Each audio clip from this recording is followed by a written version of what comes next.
Finance Committee recommends. Is there any further discussion? Hearing none. All those in favor, please say aye. Aye. All those opposed? Unanimous. Mr. Daly. Mr. Moderator, I move to appropriate the sum of $627,000 for line 107 as printed in the sponsor recommends column, as printed in the warrant with the accompanying transfers.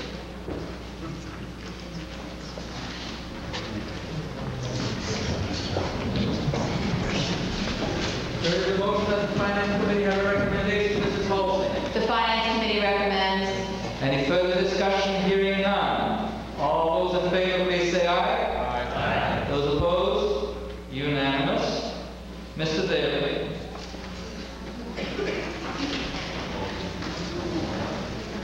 Last one, guys. Line 108.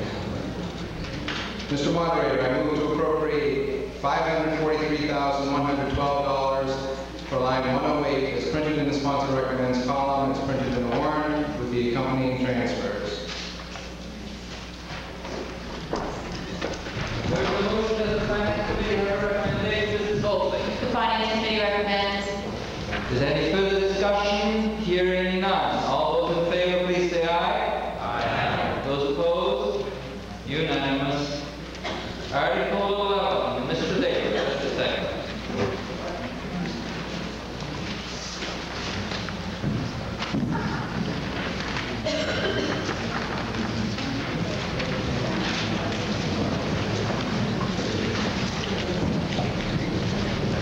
The town administrator has just suggested that in order to expedite the business of the meeting, if the meeting is willing, he will present one motion for the entire article, and if the meeting is not willing, then he is prepared to go line item by line item.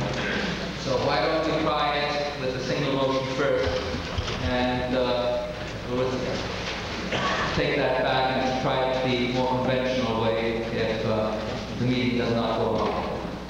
Mr. Daly.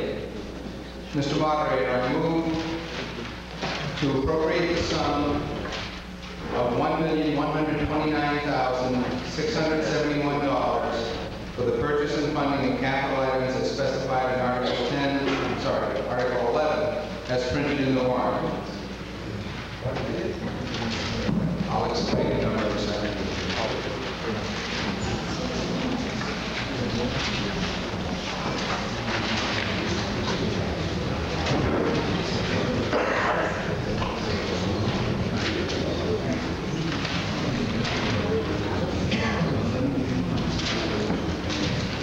Town administrator has requested to give a quick explanation. Mr. Daly.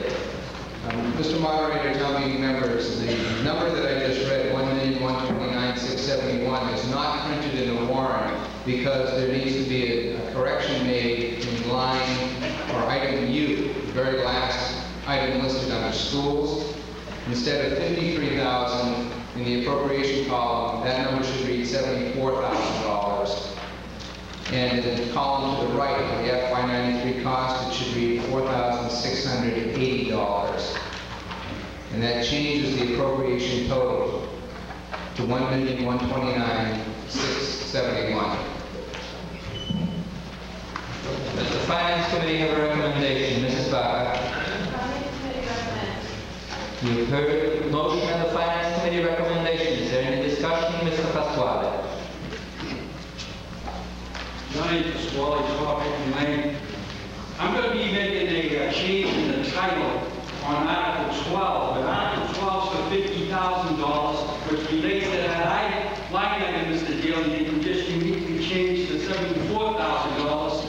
So I want to know right now, on Article 12, that's going to be $50,000 or $74,000? And I'll ask the Finance Committee for that answer, please. Mr. Daly.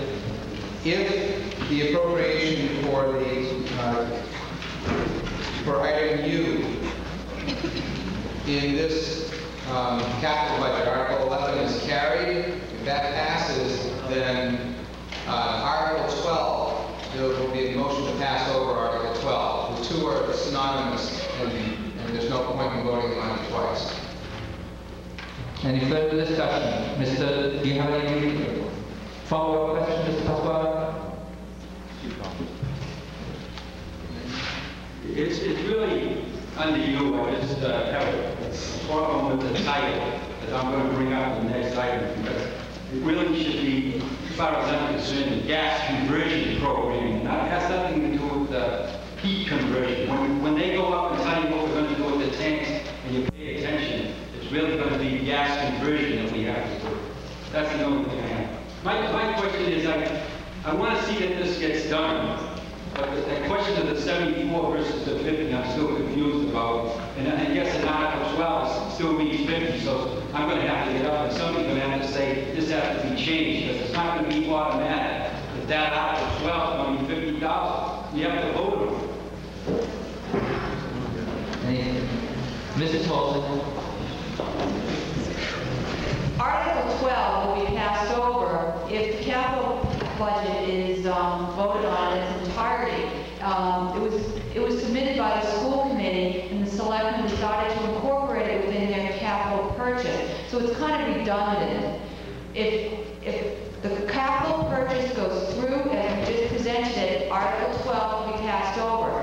The $74,000 that is needed for the heat conversion, converting to gas at the Hood School, we have that figure in hand now for estimates, and it will be pretty much the exact cost. $50,000 was estimated when the budget was going to press, but when bids came in, they came in closer to the $74,000, and that is why we're asking for $74,000 now. So if the capital budget is voted as it was just presented in its entirety, Article 12 becomes moot. We pass it over.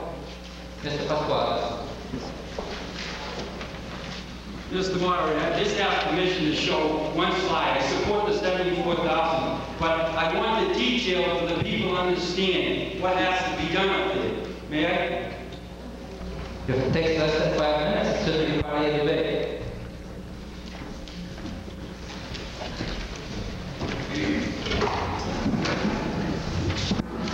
I'm not going to go into all the rules and regulations, which I played a big part in rewriting for underground tanks, and the fire chief will attest to that. The fire chief has the final say on underground tanks, whether we remove. Although the laws in this town are written to the Board of Health. There is a 10,000-gallon tank down at the middle school. Quite frankly, we don't have to do anything to that tank until 1988. We already have 1998. We already have, by the law, everything on the tank. So overflow protection, spill protection. What we don't have on it is what we call cathodic protection. Now, the decision that would have to be made, whether it's we take the tank out or we can leave it in place and fill it with concrete or cement, and we don't have any data that that tank's leaking. The big issue when you get out and investigate has to do with the gas. So I'm supporting what they want to do, but they don't tell you in a sequence. They've had some discussions going on with Colonial Gas, and I propose that they negotiate, get the gas free of charge like we did with the high school, get the meter in. They wanted to grade the roadway. That pipeline would come in the back of the middle school, and that's a jail road right now. So I figure that, I don't know where the money, but somebody had it in the plans. We ought to connect the gas line. What we have down here, ladies and gentlemen, is this gigantic propane gas tank, which is sitting on cinder blocks, and it's the only one left in the town, and that gas is used for the cafeteria. We ought to get that out of there. What we're doing in the school is we have two big boilers that are not only supplying the heat, we have to heat all the hot water and put it in this big storage tank. So what we should be doing is like we did with the Hood School and what we did with the high school, which we'd save a hell of a lot of money, is to go and get a separate gas heater. That's what the proposal is there. Get the gas heater, then we convert the tank, the two other boilers. God forbid the day we're going to have to take the boilers out of that school because they're never going to be coming out to the roof or out the wall. So moving down, this eliminates the two boilers from supplying. That's what we're doing all year round. Heat and water to put in a big tank. We could just put some test wells around. Right now, when I go down there, the best time to check tanks is on rainy days. So I've been down there and said, you want us taking the covers off, look at it. It leaks both ways, by the way. The water can leak in, so I've been studying the water and the grading in the concrete. It's not leaking into the tank, so the tank isn't leaking.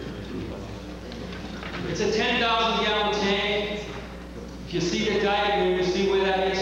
Where I'm standing, where Mr. Silver is, there is, quote, a big manhole right there. And that manhole is not a dry well, ladies and gentlemen. That's a drain that connects and follows, it goes all the way down to the Eastwood River. So therefore, when tank trucks are coming in and there's a spill, that's where we can go. Plus, there's a pipe over there for diesel fuel. So I would favor, get the gas conversion. We don't have to take the tank out. The chief can make a decision later on on that, then it has to be. But it's going to require more than $50,000 to do the job right. So please support it. Let them get going, because we're wasting a lot of energy with the setup we have in the school system now. The issue is not the underground tanks, it's converting the gas. Mr. O'Brien. A question that was raised by Mr. Pasquale's brother. A few years ago, town meeting authorized and approved $50,000 to put a new underground storage tank at the back of the school. Personally, I'd like to see gas put in, but there was a decision made at the fire department to indeed put this particular tank in and not put gas in. There were recommendations made to the chief of budget. I'd like to have his comments concerning the removal of this tank right now. Is there a way that the tank can stay in the ground and we can address it at another date? Or if indeed it can be filled with concrete and not be removed temporarily? Chief Shaw. If you, it's very good name. It's not a good policy to leave tanks in the ground. First of all, you have to uncover the tank. You'd have to mix it. You have to fill it with a. You'd uncover the tank, open the tank up. You'd have to get it cleaned by people. You'd have to fill it with a slurry mix of concrete, which is expensive. You'd have to sink monitoring wells to sample the ground to make sure there's no contamination from when the tank was filled with oil by vendors. The tank has been tested every year since 1986, and it hasn't shown any leakage. But there's always a possibility of having contamination around the tank. You'd probably spend as much to leave the tank in the ground as it would to have this liability of a tank in the ground. So it would be best to remove the tank from the ground, in my opinion. I don't usually leave tanks in the ground unless it's a structural problem to a building. That's the only time I would allow a tank to be left in the ground, and I never have. I usually like the tank out of the ground. You have a follow-up question, Mr. O'Brien? This particular tank located adjacent to the building, far enough away to be excavated and removed from the There should be no problem. Huh? monitoring devices in place right now in the tank. No. The only monitoring devices we have right now is that the tank is tested every year. That's the only guarantee we have that the tank is not leaking. Mr. Pasquale, you have some follow-up you wish to say here? The chief is right in what he's saying. The law permits you, if it has any structural integrity. The tank is sitting about 4 feet from the foundation. But if you go up there, we have a very unique situation. We have a very high water table. He'll attest to this.